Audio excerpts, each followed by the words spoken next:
was a cold, rainy morning. The kind of morning where everything felt heavy and slow.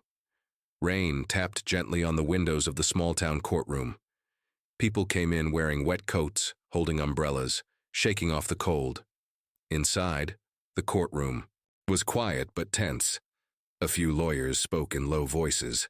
A woman wrote something on a clipboard. The guard at the door stood still, bored, tapping his fingers on his belt. Then the door opened again. Everyone turned to look. A young black boy stepped inside. He couldn't be more than 8 years old. His shoes were too big for his feet. His jacket was thin and his jeans were worn out. His name was Jaden. He walked slowly beside a woman in glasses, the caseworker. They walked toward the front row. Jaden didn't say a word. He didn't smile. He didn't even blink much. His eyes moved around the room carefully like he was searching for something or someone. The caseworker gently pushed him to sit down on the bench. Jaden sat with his back straight and hands in his lap. People glanced at him. Some looked away quickly. Others kept watching. There was something different about the boy. Not just the fact that he was alone, with no parents, no family in the room, but the way he sat, so calm, so quiet, so serious. He didn't look scared. He looked like someone who had already seen too much. A man leaned toward his friend and whispered, "That's the witness for the foster care case." His friend raised an eyebrow. "Where are his people?" "Doesn't have any." Just then, a door behind the big desk opened. Everyone stood up. The judge had entered. Judge Karen Holt walked in wearing her black robe. Her face looked firm, unreadable. She had strong eyes, a sharp jaw, and short, neat hair. She moved with power, with confidence. The kind of woman who had spent her life following rules and making others follow them too. She sat down, gave a nod to the room, and tapped her gavel once. Court is now in session. Her voice was strong but tired, like someone who had said those same words 1,000 times. Jaden lifted his head slowly. He stared straight at her. His eyes didn't blink. "Judge." Holt glanced around the room. Her eyes passed over lawyers, caseworkers, papers, then landed on Jaden. Her fingers paused. She looked at him a second longer than usual. He didn't look away. She cleared her throat and continued. "We're here today to review the foster care status of Jaden Carter. The child is present with his caseworker." Lawyers began to stand. People opened files. The caseworker leaned toward Jaden and whispered, "When they ask you to speak, just answer what you know. You're brave, okay?" Jaden didn't respond. His eyes were still locked on the judge, and then, out of nowhere, he spoke. Loud enough for the whole room to hear. "I know her," he said softly. The caseworker looked confused. "You mean the judge?" Jaden nodded slowly. "That's my mom." The room froze. The clicking of pens stopped. The whispering stopped. Even the sound of rain outside felt quieter. Judge Holt blinked. She looked stunned. Her hand slowly dropped from the bench. Her face, always calm and strict, suddenly showed something else. Something no one had ever seen before. Emotion. The courtroom stayed silent. One lawyer stood up. "Your Honor, I believe the child may be confused." Judge Holt raised a hand slowly. Silence. Her voice had changed. It was softer, shaky. She stared at Jaden. "What did you say?" Jaden stood up from the bench. He pointed to her with his small hand. "I know you," he said again. "You're my mom. I remember your face." Judge Holt's mouth opened slightly, but no words came out. The caseworker grabbed Jaden's hand. "Sweetie, maybe you're mistaken." "I'm not," Jaden replied firmly. "She used to hold me. She sang to me at night, a song about stars." The judge's eyes filled with something wet. For a long moment, no one said a word. Then Judge Holt stood up slowly, her legs shaking just a bit. She looked like someone who had been hit by lightning but was trying to stay standing. She said nothing. She turned around and walked out of the courtroom. The door closed behind her with a soft click. Jaden sat down again quietly. "I told you," he whispered. "That's my mom." Fade out on the caseworker's stunned face. Then to the courtroom full of silent, frozen people, and finally to Judge Holt, standing alone in the hallway, staring at the wall, one hand covering her mouth, eyes full of shock, and something else, something she hadn't felt in years, hope. The hallway outside the courtroom was quiet. Judge Karen Holt stood alone, her back pressed gently against the wall. Her hand covered her mouth as if holding in a scream or a memory. Rain slid down the window beside her. But it wasn't the rain outside that made her feel cold. It was the boy's voice, that small, calm voice that had said something she had buried deep for years. "You're my mom." Karen's eyes stayed wide, unblinking. Her heart thudded in her chest like it hadn't in years. A judge was supposed to stay calm, stay controlled. But right now she was neither. For years she had lived one life, black robes, gavels, justice, order. But long ago she had lived another life, a life full of pain, fear, and one impossible decision. A knock on the wall broke her thoughts. It was the courtroom officer. "Ma'am, are you all right?" She nodded slowly but didn't speak. "Do you want to continue the hearing?" Karen didn't answer right away. She just stared through the glass back at the courtroom. Her eyes landed on the boy, Jaden. He sat quietly, legs swinging slowly from the bench, his hands folded in his lap, just like a boy she once held in her arms. She whispered to herself, "It can't be." But deep inside, something told her it could be. And maybe it was. Inside the courtroom, Jaden sat silently. His caseworker, Ms. Reynolds, looked worried. She bent down beside him. "Jaden, honey, are you sure you're not confused? Maybe she just looks like someone you knew." Jaden shook his head. "No, that's her." She had a mark behind her ear, like a little star. Ms. Reynolds blinked. "What?" Jaden whispered. "I used to touch it when I was scared. She said it was my lucky star." The caseworker's eyes widened. She stood up quickly and walked to one of the lawyers. They whispered for a moment. The lawyer's expression changed. He glanced at the judge's bench, then back at Jaden. Something serious was building, something no one had prepared for. Meanwhile, Karen stood in a small private room near her chambers. She opened a drawer and took out a small metal box. It was dusty, untouched for years. Inside were old photos, a baby wrapped in a blanket, a younger Karen, smiling but tired, a hospital bracelet with the name Baby Boy Holt scribbled on it. Her hands trembled as she picked it up, her lips parted in shock. "I named him Holt, just for the record, but they said he was going to be taken by the system, that I had no way to keep him." Her voice cracked. She whispered to herself, "I was just a scared girl back then. I had nothing." Her eyes filled with tears. "But I never forgot him." She wiped her eyes, picked up the bracelet, and walked out of the room. Her heels echoed in the hallway as she moved back toward the courtroom. The moment she stepped inside, the whole room turned silent. All eyes turned to her. But she didn't look at them. She looked only at the boy. Jaden turned his head. His eyes lit up, not with joy but with recognition, like he had been waiting for her. Karen walked slowly to her bench. She didn't sit yet. She looked down at the boy, then at Ms. Reynolds. "May I approach the witness?" she asked gently. The caseworker nodded, unsure what was happening. Karen stepped down from the bench and knelt beside Jaden. For the first time, they were eye level. She reached up slowly and brushed back his curls. Then she touched behind her ear. "Is this what you remember?" Jaden nodded slowly. "The lucky star." Karen's breath caught in her throat. Her vision blurred. She gently took his hand and placed it over the mark.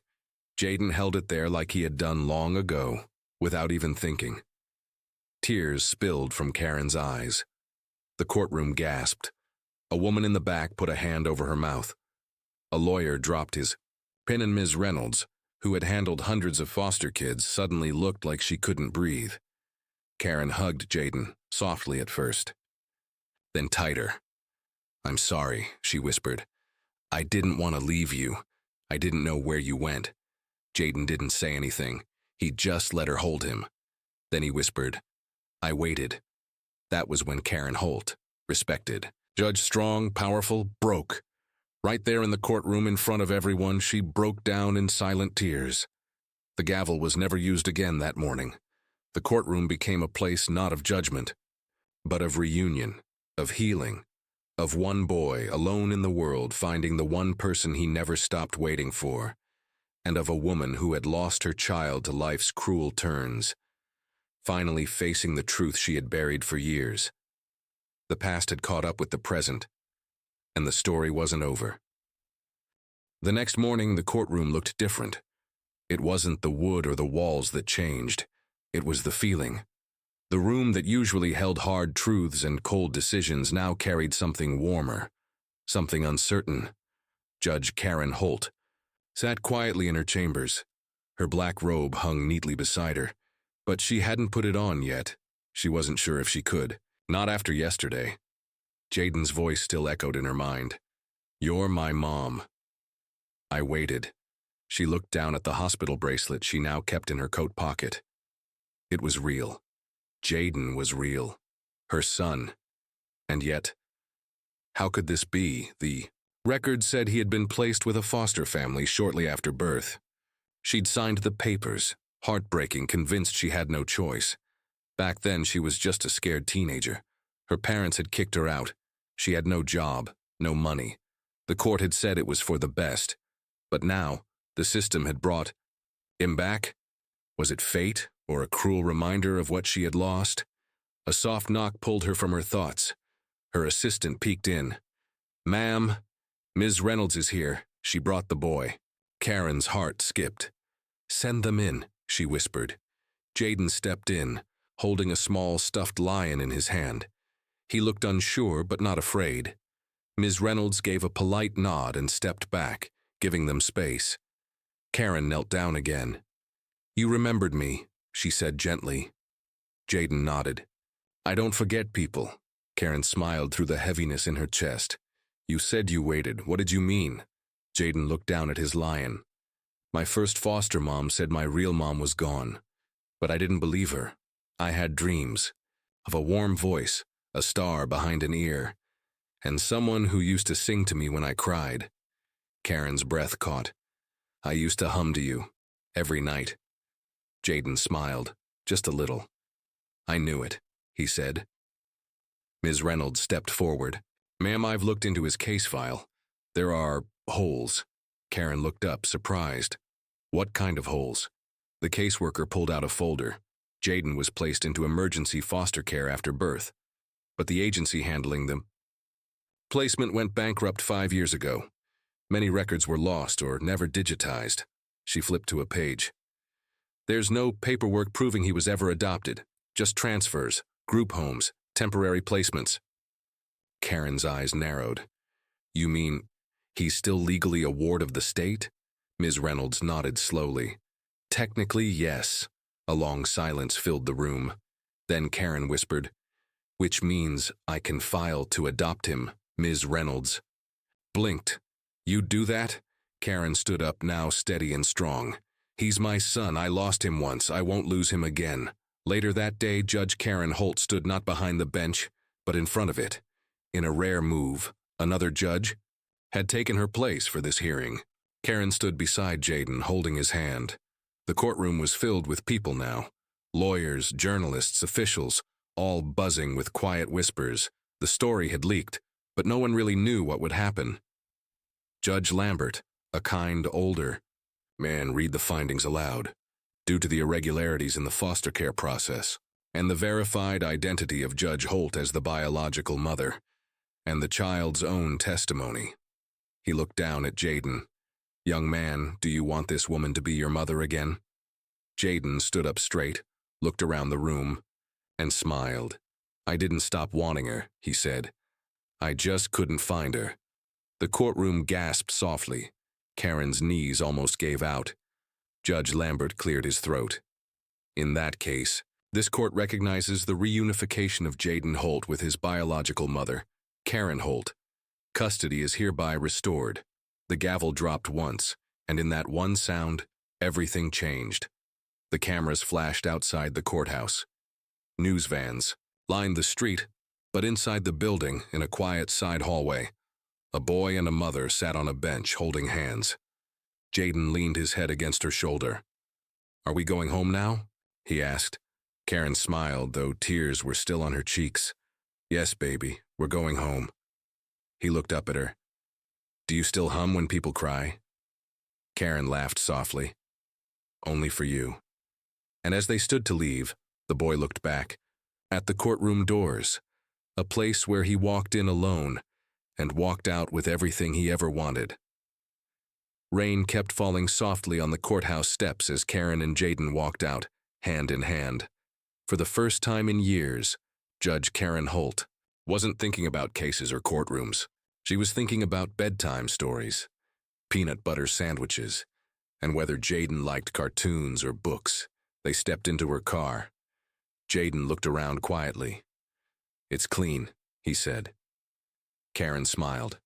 "You don't like clean?" He grinned a little. "Just not used to it." Her heart broke a little at that. She reached over and gently buckled his seatbelt. "We'll get used to each other," she said softly. Back at her home, Jaden looked around with wide eyes. It wasn't a mansion, but it was warm and filled with little things he liked. A couch with soft blankets, a shelf full of books, a kitchen that smelled like cinnamon and coffee. Karen had prepared a small room for him overnight, just in case. It had a blue blanket and a lion nightlight. Jaden walked in slowly, touching the walls like they might disappear. "You can change anything you don't like," Karen said, watching him carefully. Jaden shook his head.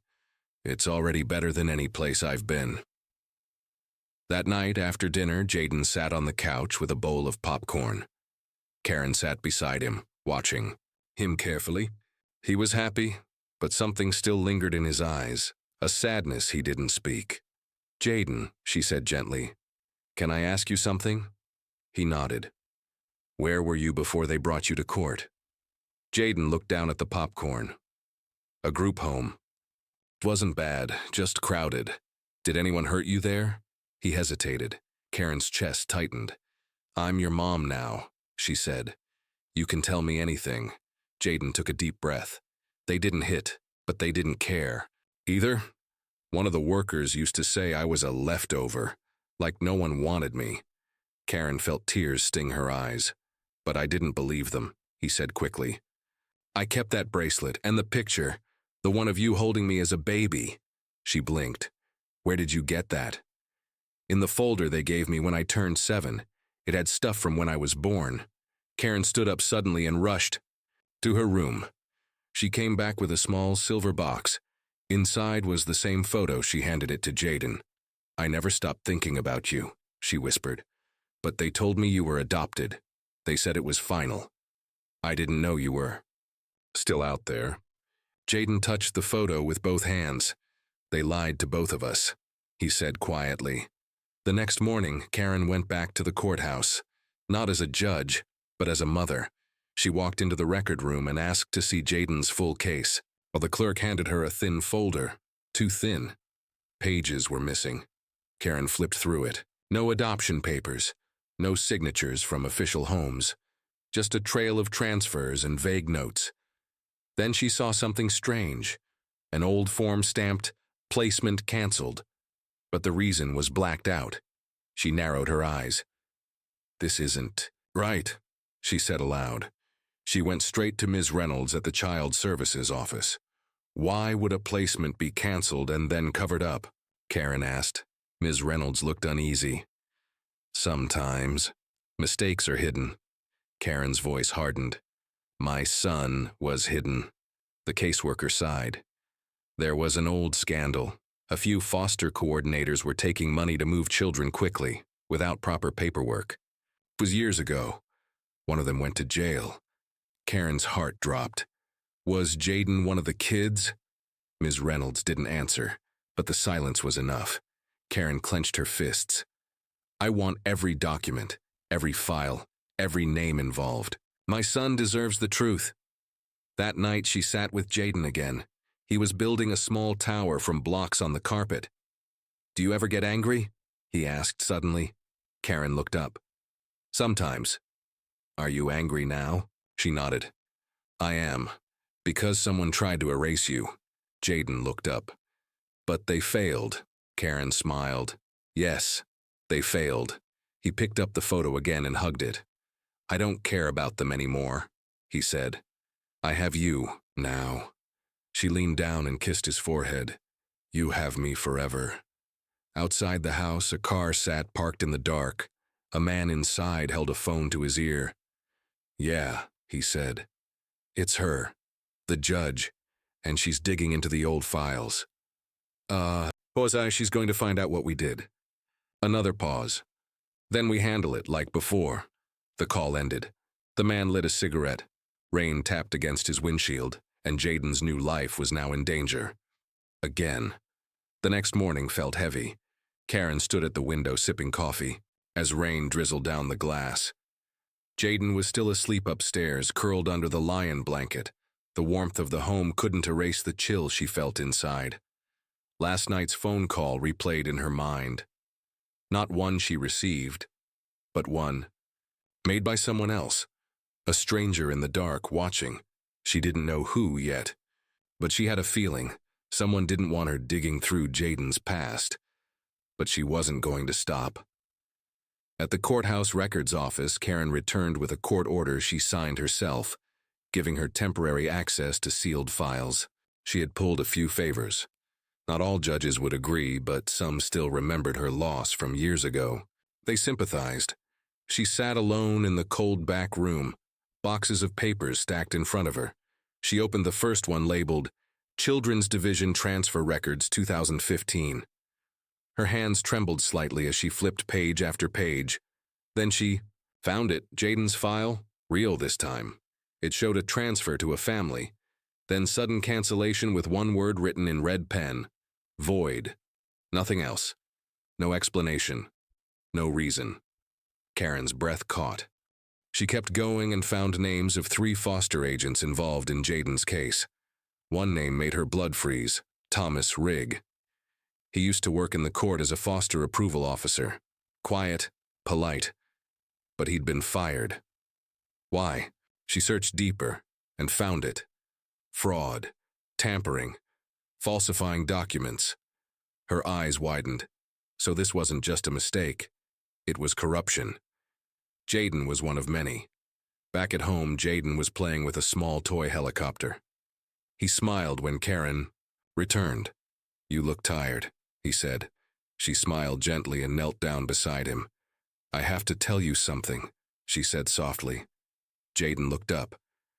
Am I in trouble? No, sweetheart. But someone tried to make you disappear. His smile faded. You were supposed to be adopted by me years ago, but someone took you out of the system without telling me. Jaden stayed quiet.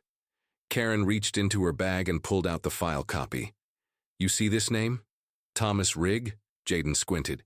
He used to come to the group home. Karen nodded. He was part of it, but I'm going to stop him. Jaden looked nervous. Will he be mad? Karen gently placed her hand over his. I won't let anyone hurt you ever again. That's a promise. Later that night, Karen went through old emails from her time as a judge. She found something curious, a string of emails between Rigg and someone inside Child Services, discussing fast placements and off-book transitions. It was proof, but it wasn't enough. She needed a witness. She picked up her phone and called a former foster mom she remembered, Mrs. Dolores Tenney. Dolores had taken in many kids. She was honest, sharp. Karen asked about Jaden. Oh yes, Dolores said. I had him for just a week, sweet boy. But then they came and took him. Said he was being placed with a higher priority family. I didn't argue, but it felt wrong. Karen asked if Dolores remembered who signed off. There was a pause. I think it was Rigg, she said finally. He even gave me cash to cover the week instead of going through the system. Karen's eyes lit up. That was it, illegal cash exchange. Would you be willing to say that on record? There was silence for a moment. Then Dolores said, For that boy, I will. While Karen prepared her case, danger moved closer. Outside, the same black car was parked across the street again. This time, Jaden noticed it through the window. "Mom?" he called out. "Why is that car always out there?" Karen's stomach turned. She walked over and pulled the curtain aside. The car was gone, but her fear had returned. That night, after putting Jaden to bed, Karen called an old friend from the police department, Detective Harris. She trusted him. "Something's wrong," she said quietly. "I think someone's watching us." Harris didn't hesitate. "Give me the names. I'll start looking." Karen gave him everything. Rig, the files, the fake placements. "I think this is bigger than just Jaden," she said. "I agree," Harris replied. "And if you're right, someone's going to get desperate." Karen looked at the sleeping boy upstairs. "I don't care," she said softly. "They picked the wrong child to mess with and the wrong mother." But even as she stood strong, across the city, Thomas Rigg sat in a smoky room looking at the judge's photo. "She remembers too much," he muttered. Another man across the table asked, "What do we do?" Rigg crushed a cigarette under his boot. "We end it. Quietly. Before she drags us all down." The next day started quiet, but Karen felt a storm coming. Jaden sat at the kitchen table, slowly eating his cereal. He kept glancing toward the window like he expected someone to be there. Karen watched him. She noticed it too. The same black car was back, but this time, it wasn't empty. A man sat inside, sunglasses on, pretending to read a newspaper. Karen's heart thumped louder than the ticking clock. She called Detective Harris again. "They're watching us again," she said. "I'm already moving." Harris replied, "Stay inside. Don't go anywhere. I'm coming with backup." Karen nodded and hung up. She looked at Jaden and forced a smile. "Why don't we go play upstairs today?" Jaden tilted his head. "Are we hiding?" Karen gently touched his cheek. "No, baby, we're just being smart." As Harris drove through the city, he thought hard. Something wasn't right. If what Karen found was true, and it was, then this was more than just one bad foster worker. It was an entire ring, a chain of people making money from children, moving them like they were nothing. Jaden wasn't the only one, but Jaden might be the only one who remembered, and that made him dangerous to them. At home, Karen and Jaden sat in the attic playroom. It was warm and full of old boxes, books, and childhood toys. Jaden opened a dusty box labeled Memories. He pulled out a small stuffed giraffe. Karen gasped softly. "That giraffe," she whispered. "I gave that to my baby, my real baby." Jaden looked up. "You did?" She nodded slowly. "I only had it for a short time. I was told my child died at birth, but they never let me hold him. Never showed me proof." Her voice cracked.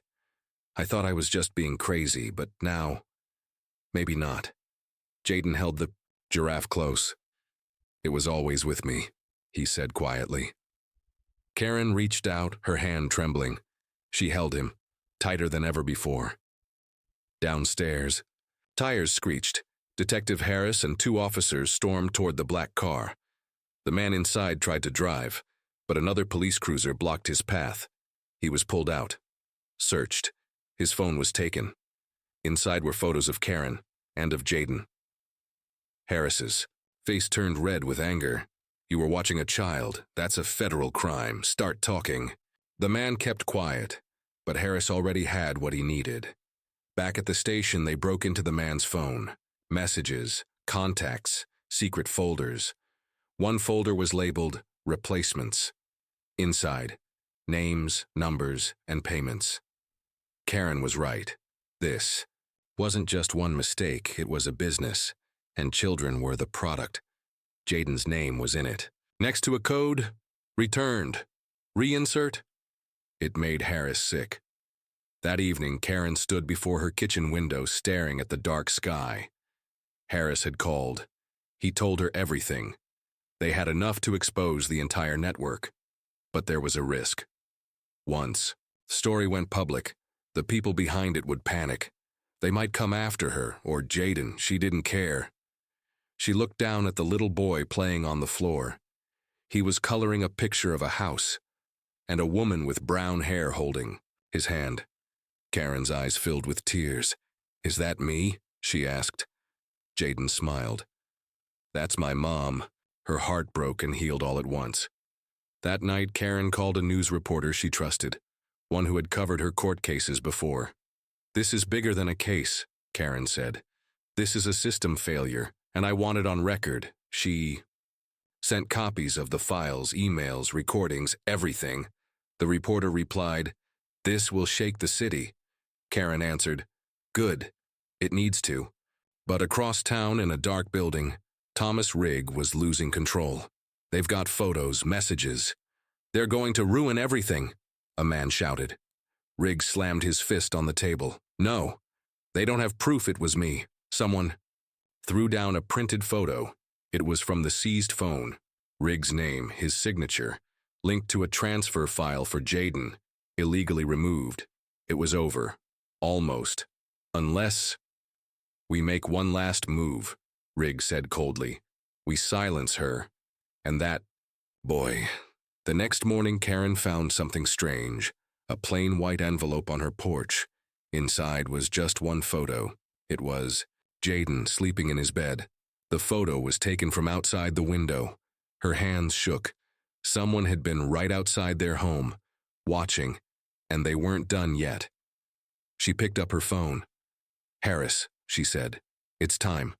We're not waiting anymore." The courtroom was silent. Every seat was full. Reporters, officers, social workers, and government officials.